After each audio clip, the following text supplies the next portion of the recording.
You know, I think one of the hot button issues we have today is that a lot of people are upset that we're getting remakes of things.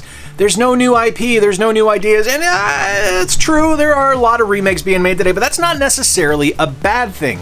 Because guess what, guys? Remakes have been around since Jump. What's going on, everyone? The channel is Square Pegs. I am Jay. Glad to have you here. If you're new around here, click that subscribe button down below. We're on our way to 1,000 subs, and guess what? When we get to 1,000, doing a giveaway, and I would love to have you around for that. Kick the tires on the channel for a little bit. If it's something you dig, stick around, hang out, let's talk video games. But today we are doing Generation Gap, and if you are new around here, you don't know what Generation Gap is when I pick a particular theme and I start with my first generation of gaming, which was Generation 3 on the NES, and I run through to today, and I let you know what my particular favorite game is for a theme. And obviously, today we're talking remakes, and there's a lot to choose from. So I will admit that Generation 3 is a little bit hard to find one for because, you know, things were just kind of new then. The NES was brand new and there was stuff being made for it, sure, but a lot of it was original IP, and some of the arcade remakes that happened weren't necessarily perfect, you know, and this one isn't perfect either, I will admit, but it's really good. And in fact, I do actually think that the Contra remake for Generation 3 is better than its arcade original. I actually think that the game plays better with its landscape here as opposed to when it was in a portrait in the arcade machine. I like playing on the NES controller as opposed to with an arcade stick and buttons. For me, this is just a more natural fit. And yeah, maybe there's something to be said for having the Konami code in play and that the levels are a little bit easier here than they are in the arcade. But even going back today now and playing the original Contra arcade release on the Contra collection that I have on the Switch, I am going to pick the NES game 100 times out of 100. The game is good, don't get me wrong. Contra Arcade is a landmark title, and it is something that is just quintessentially classic Konami, but I am going to pick the at-home NES release over the arcade version.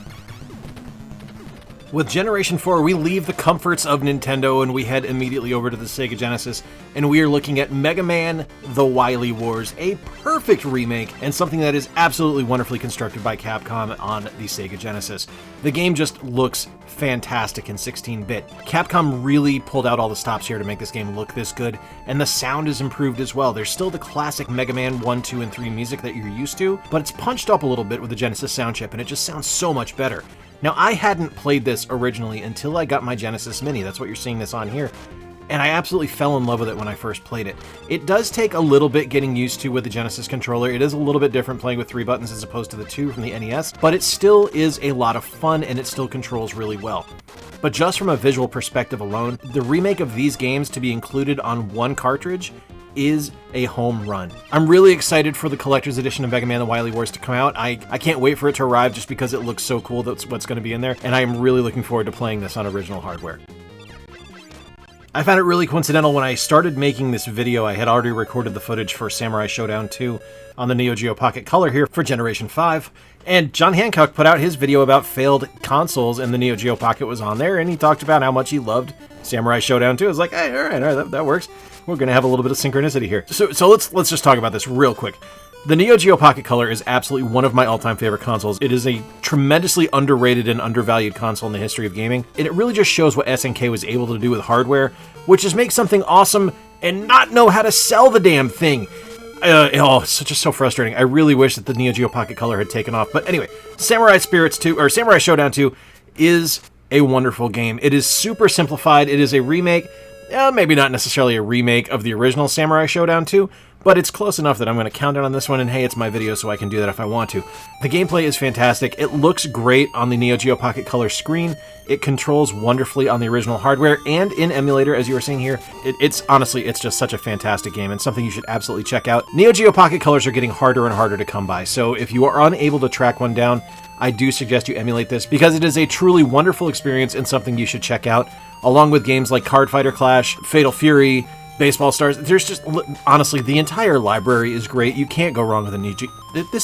I didn't set out for this video to be a Neo Geo Pocket Color kind of love fest, but it is. It's a good system, and you should check it out.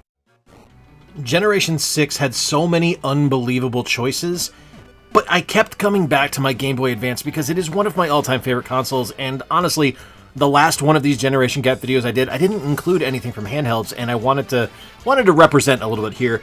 And I don't think there was any company that really embraced the idea of a high-value remake more than Square did on the Game Boy Advance. Today we're looking at Final Fantasy 1 and 2 Dawn of Souls, just the game itself looks so much better than the original release. It is cleaned up. It is quality. Animations are improved. Environments are improved. Sound is improved. Everything across the board on this game is kicked up and is just better. This is exactly what you want a remake to be. And honestly, that alone would be enough.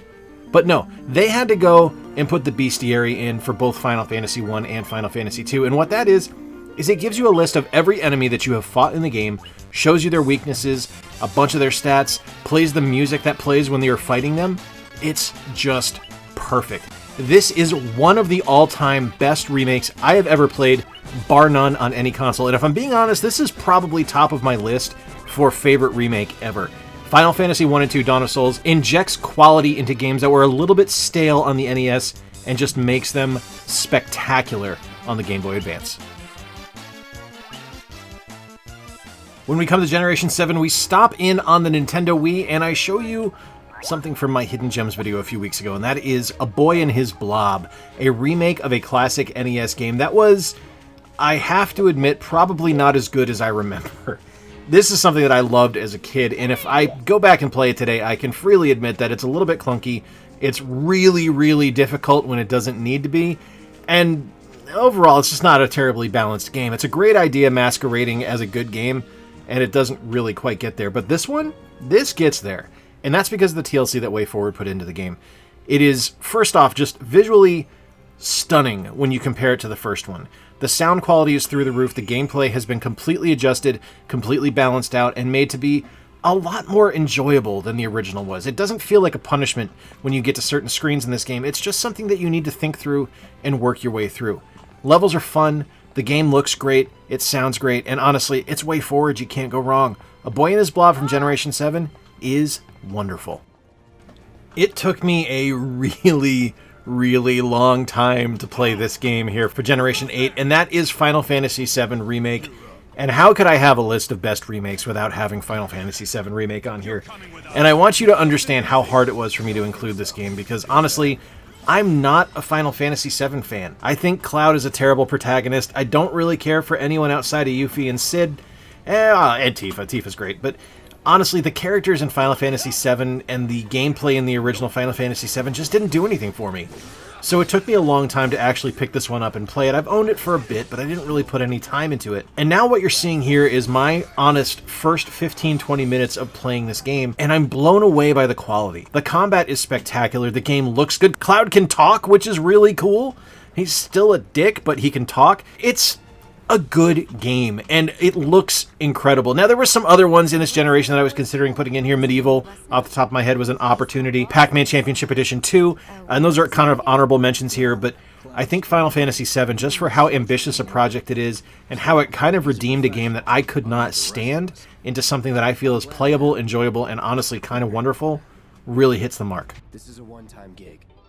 And for Generation 9, and I know some people are going to disagree with this because people feel that the Switch is part of Generation 8, but this is the next iteration of console, so it falls in here. And again, like I said earlier, my video, my rules. But Generation 9, we get Ghosts and Goblins Resurrection. And this is kind of like Final Fantasy VII for me. I was not a fan, and am not a fan of the original Ghosts and Goblins. You can watch my Capcom tier ranking video from the NES games to show you how much I dislike the original Ghosts and Goblins. But this remake is kind of remarkable. I really like the visuals of this game. This feels like a paper puppet show to me, with, like, you know, the brads in the arms where the limbs move and things like that, like you would make in elementary school. It is appropriately difficult for a game that carries on the Ghosts and Goblins lineage, but it isn't so hard to the point where you're just going to want to quit. It's something where it gives you that carrot. It makes you want to keep playing, which I can't say is something that I ever experienced with the first Ghosts and Goblins on the NES. Now, maybe this is more a remake of Ghouls and Ghosts, which I like significantly more, and that, you know, there's an argument to be made there. But I think that this game really takes the idea of what Ghosts and Goblins is and puts it through so many different levels of improvement that it just makes the series its own. I think this game's wonderful. I think if you give this game a shot, you will enjoy it as well. All right, folks, there you have it. My favorite remakes for each generation. I would love to know what you think. Let me know what your favorite remakes per generation are down below, or what you think about my entries. I guarantee there's something controversial on here that you guys just think is a terrible remake. Let me know. But you know what? Every gamer's different. Every gamer is going to like something different, and I would love to know what your favorites are because, hey, I might have overlooked it. I would love to check it out. And like I said, if you enjoyed today's video, please be sure to kick that... It's been a day, y'all. Please hit like, please subscribe if you are new around here, and while you're there, ring the notification bell. And if you really dig what we do around here on the channel, please consider becoming a monthly Patreon sponsor, or check out our merchandise. Links to both pages will be in the pinned comment down below, as well as links to all of our social media sites across the web. Until next time, guys, I've been Jay. Appreciate you spending a little bit of time with me today. Until next time, remember to play more games, stay square, and take care. I'll talk to you soon.